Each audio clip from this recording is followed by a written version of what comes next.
So it's not just breathing.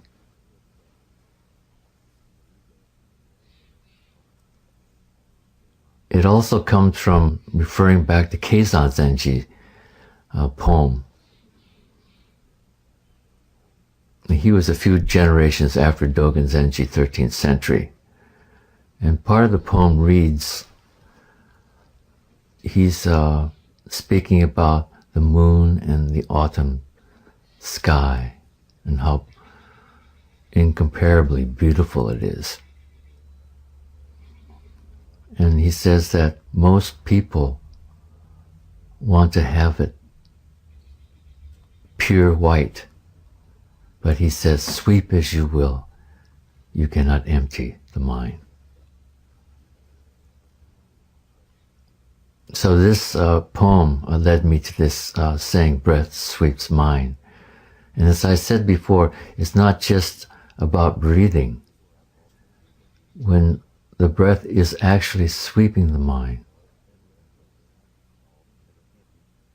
your awareness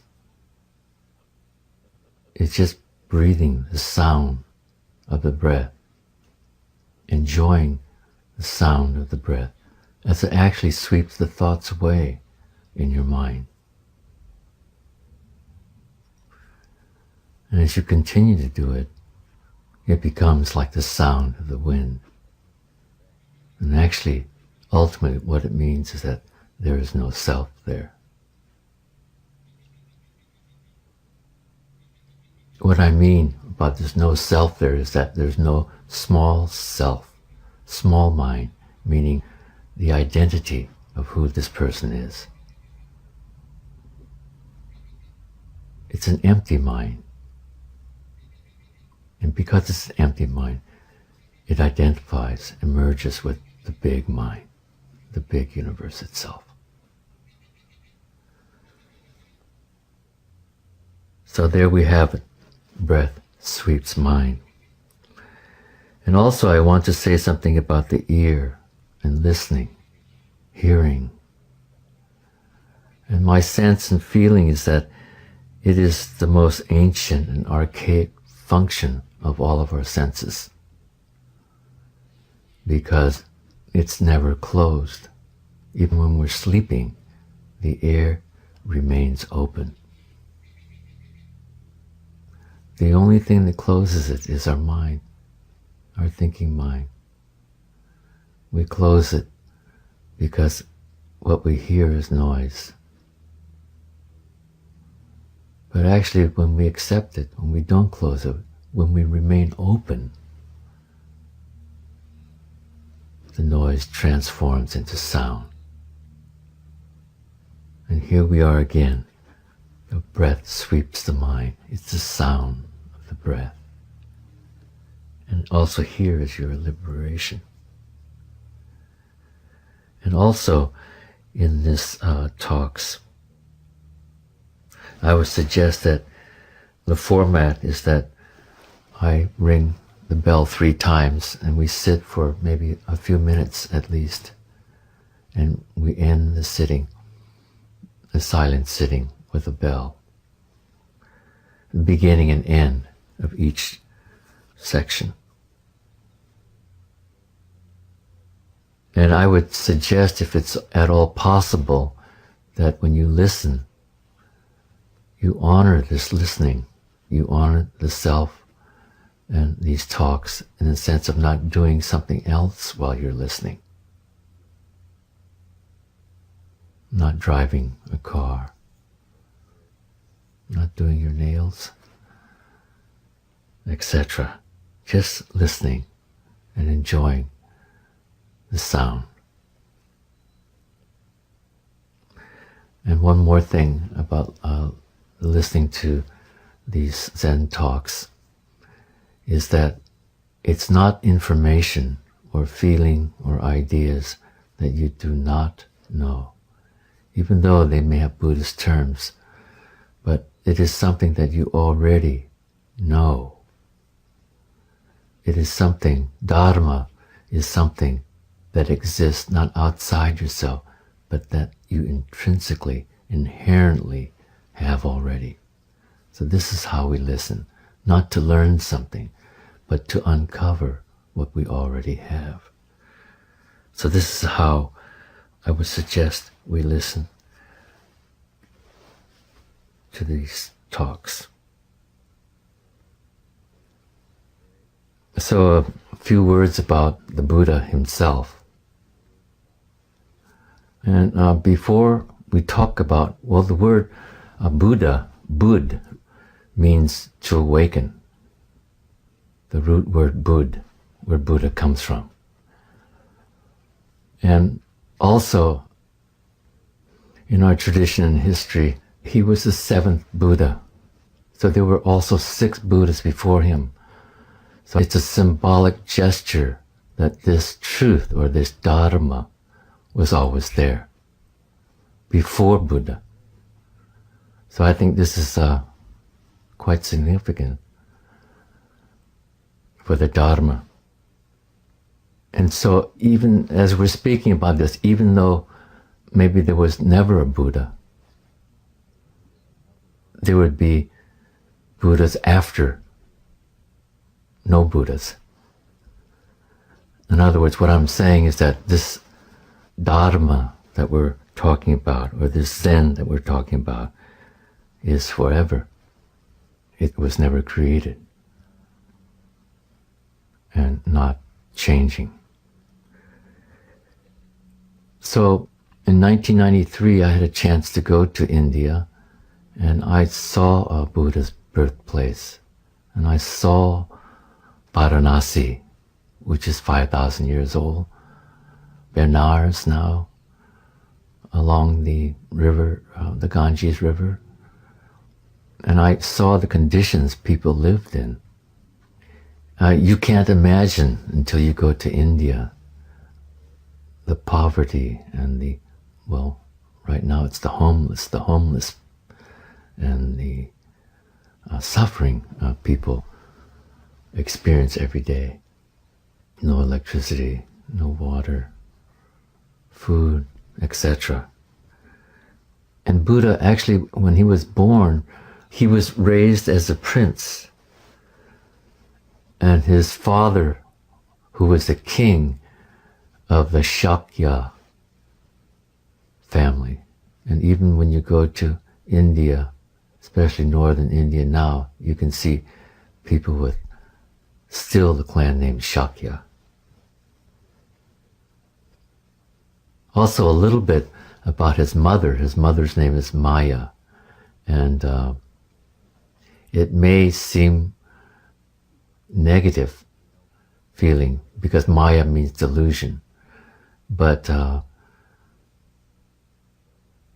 enlightenment comes from delusion. We're enlightened by our delusion so that they are not separate. We can't say that one is better, but of course they are dependent on each other, enlightenment and delusion. So that's a very interesting name for a Buddha's mother to have.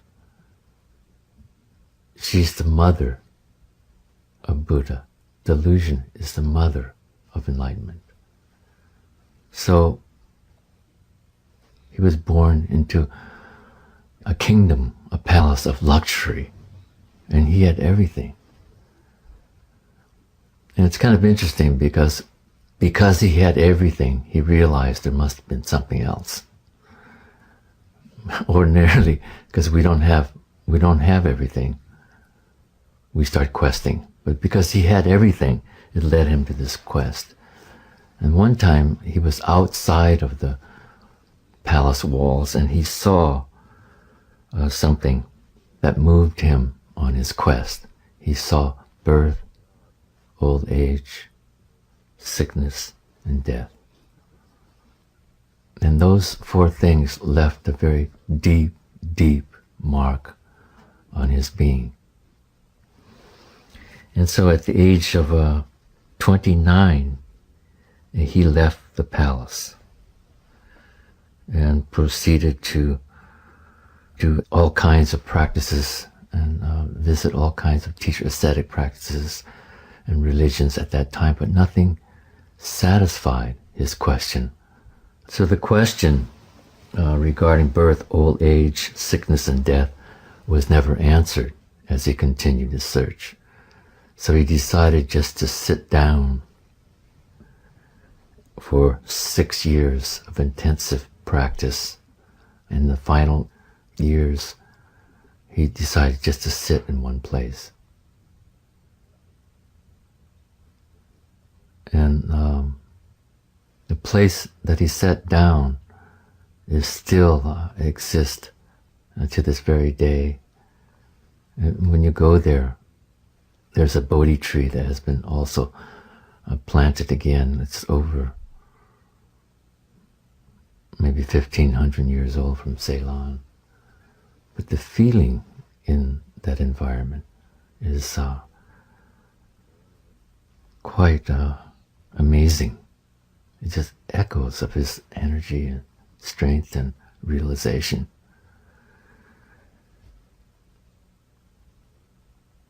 In fact, that area, when I was there in 1993, almost seems, it could be like 2,600 years ago, nearly 2,600 years ago now, except for the telephone wires and things like that. And it's said that the Bodhi tree leaves fall at the time of his realization. So you can imagine as he sat through the night of December the 7th into the morning of December the 8th. And when he saw the morning star, and the morning star saw him, he became the Buddha, the awakened one. And at the same time, all the leaves of the trees fell. It must have been a beautiful, beautiful moment. So this is how this all began. And after his realization, he did a walking meditation around the tree in respect to the tree that sheltered him, in respect to the earth, the great Mother Earth. And he went to, after a few weeks, he went to Sharnath. It's called Deer Park, where he met the 5 ascetics who he started to search with. And that was the first time he turned the Dharma wheel. His age now was 35 years old.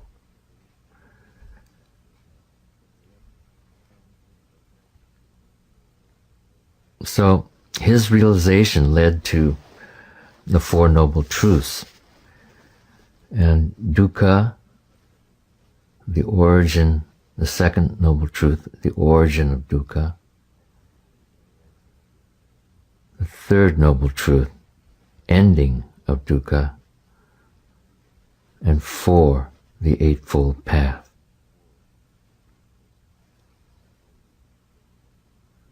It's really difficult to translate what dukkha means. And suffering is a common translation, pain, sorrow, misery. But also, in a very deeper sense, it's imperfection, impermanence, emptiness, insubstantiality. So the sense is that if we continue to stay suffering and leave out impermanence or emptiness, it may just seem very pessimistic, but there's much more deeper meaning behind it than that.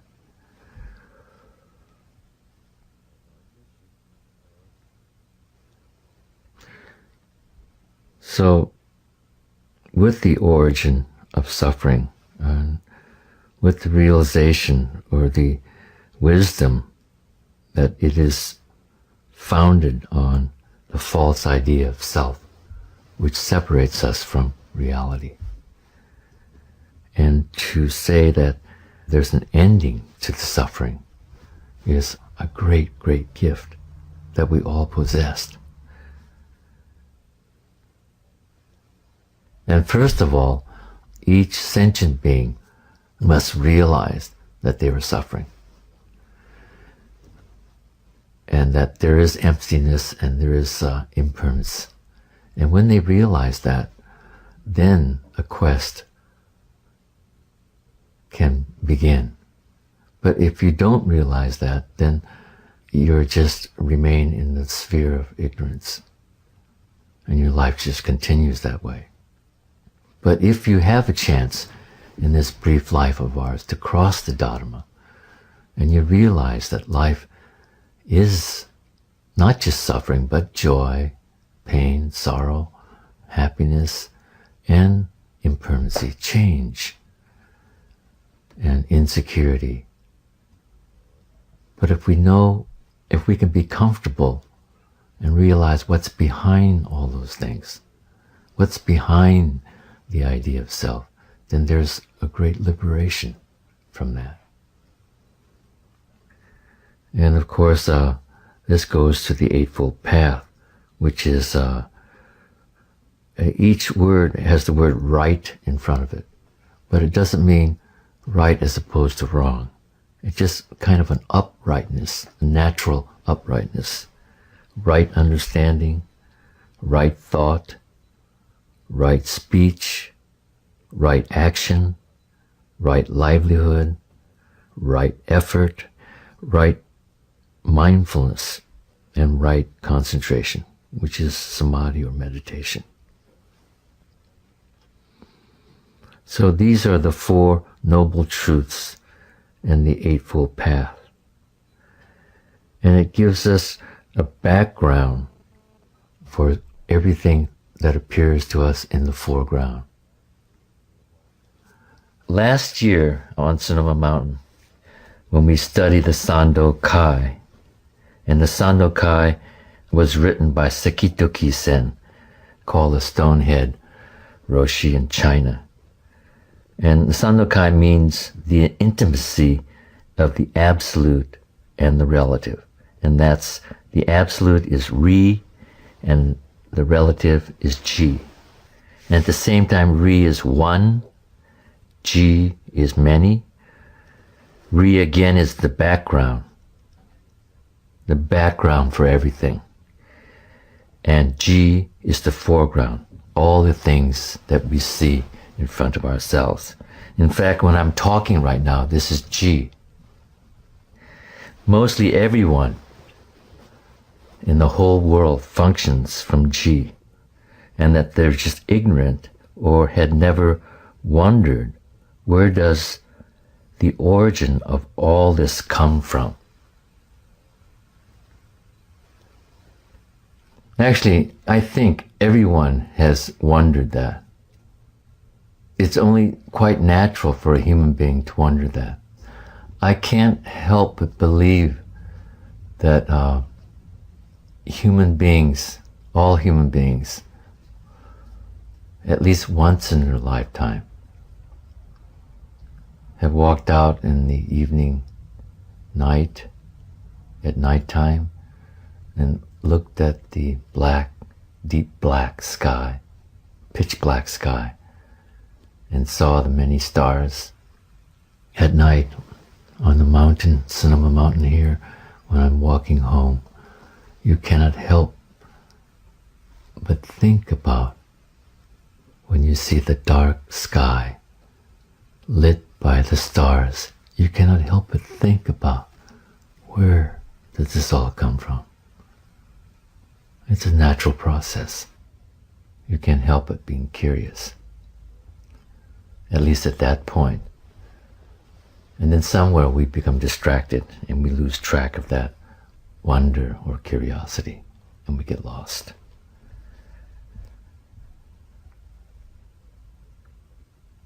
So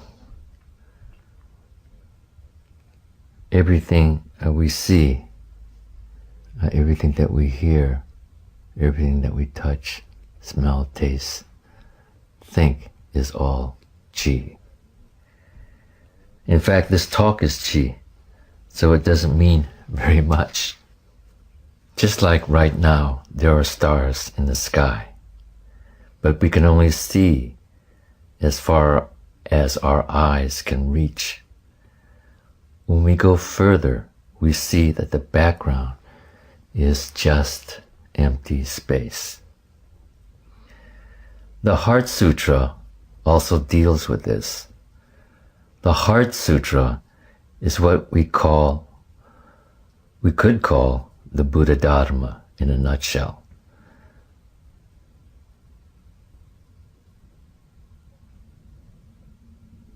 Buddha Dharma is like the Buddha's teaching in a nutshell.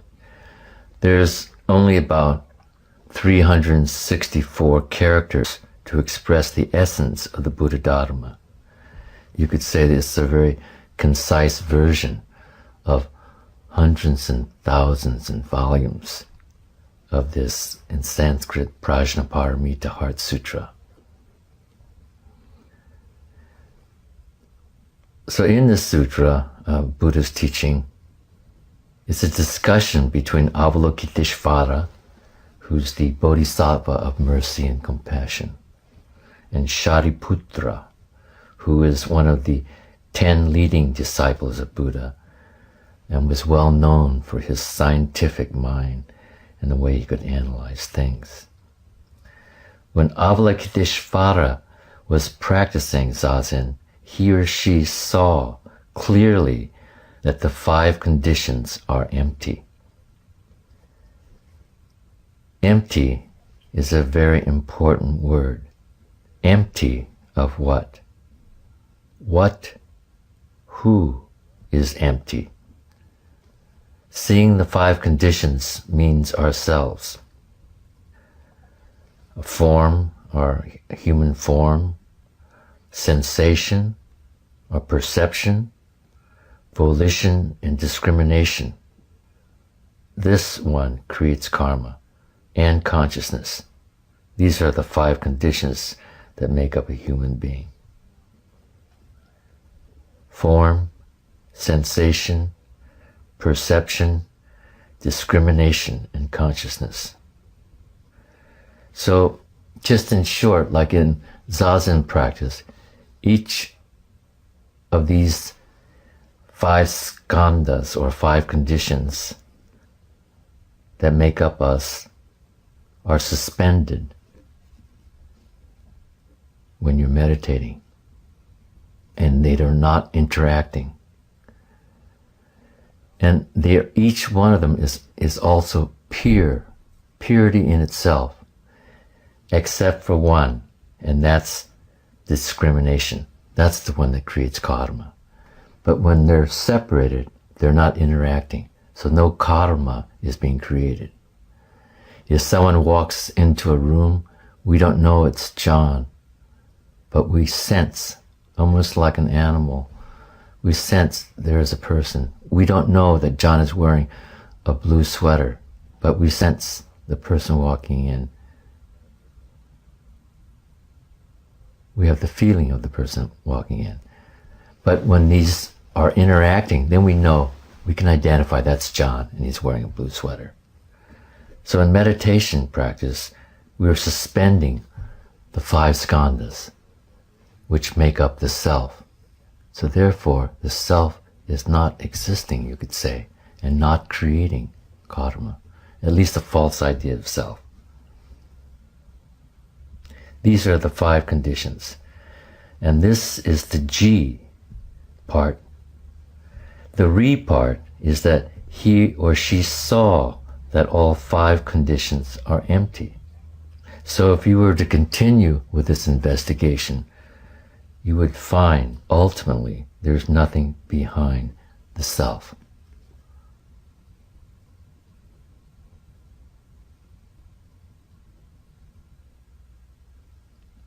This is the investigation. Empty can be described as looking into space. There's nothing to see. There's nothing to grasp. In fact, they say the highest of the Buddha Sutras is that the most sublime, subtle sight is that there is no thing to see. When we look into a pond, we see the fish. But actually, what we see first is the space. And then we see the water. And then we see the fish. This is the same with all objects and things. But most people are interested in Ji. They don't see the Ri. The Ri is the space, the embracing, pervasive space that's unborn, that has no center, no beginning, and no end. It's everywhere. It cannot perish because it was never created. Everything perishes within time, within kalpas. A kalpa is like a heavenly being dressed in gowns, silk gowns, coming down from heaven and touching a mountain, Seisanoma mountain, with its sleeve. And every time it comes down and touches the mountain, when the mountain is finally worn away, is one kalpa. So that's a long time. That's a kalpa. Everything perishes within time, within kalpas and kalpas. Everything will perish, but space will continue forever. It's unceasing. It was never created. This is what Avalokiteshvara realized. I think that when you have your first realization, you will be under the same conditions, describing the unconditional. When you see a tree, the first thing you see is the space, but it's sublime. Our Ji mind is quick because we've been conditioned, not just in our lifetime, but 40, 50, 60 years, but for all the previous generations. For thousands of years, we have been upholding Ji. That's our world of reality.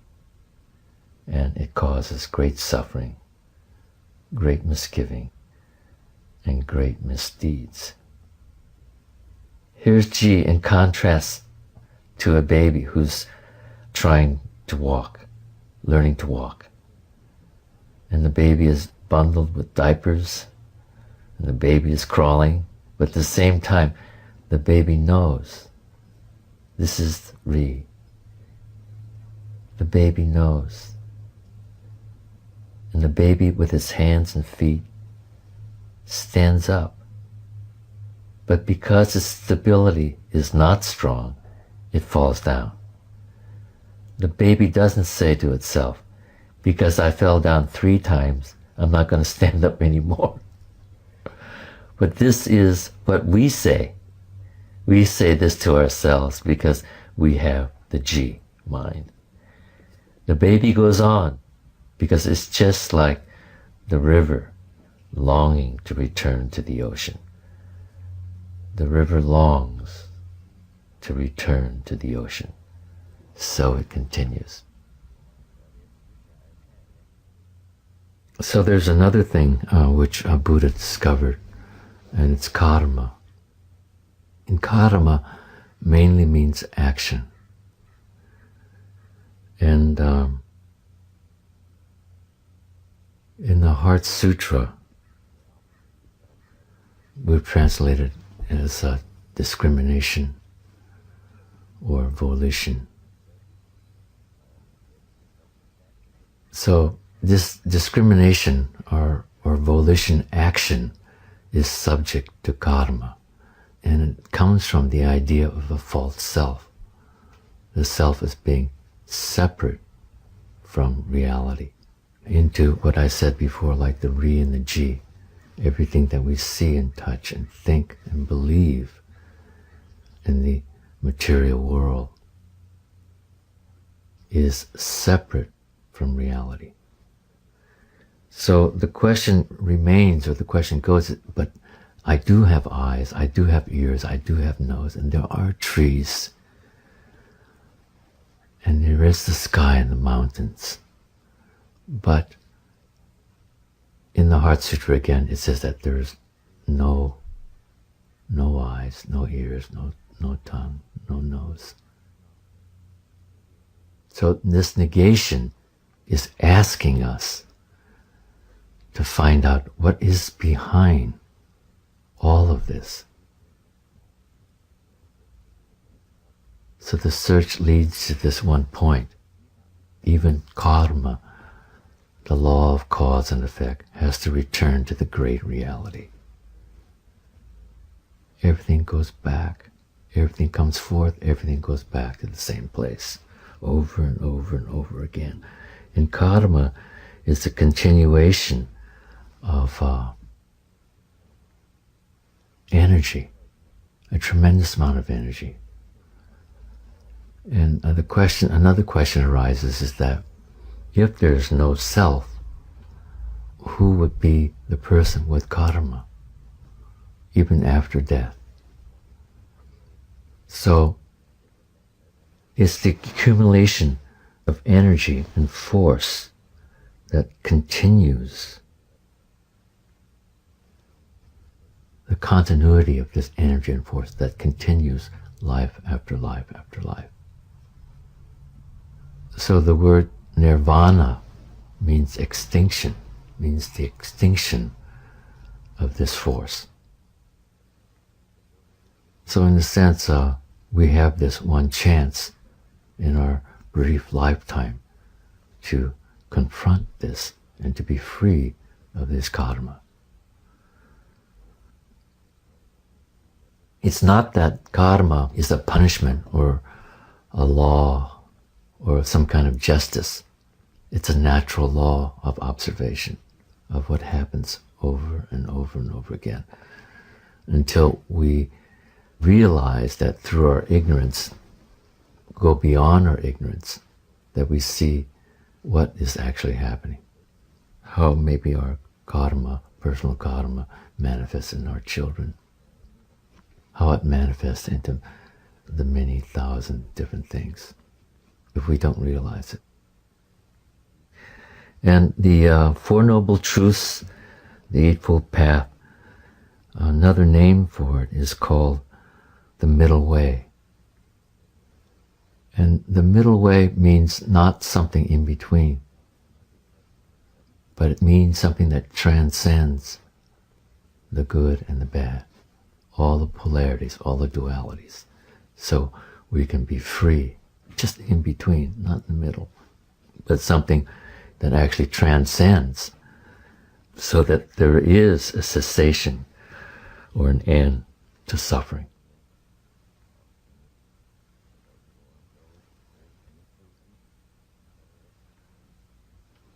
So we end with a meditation again.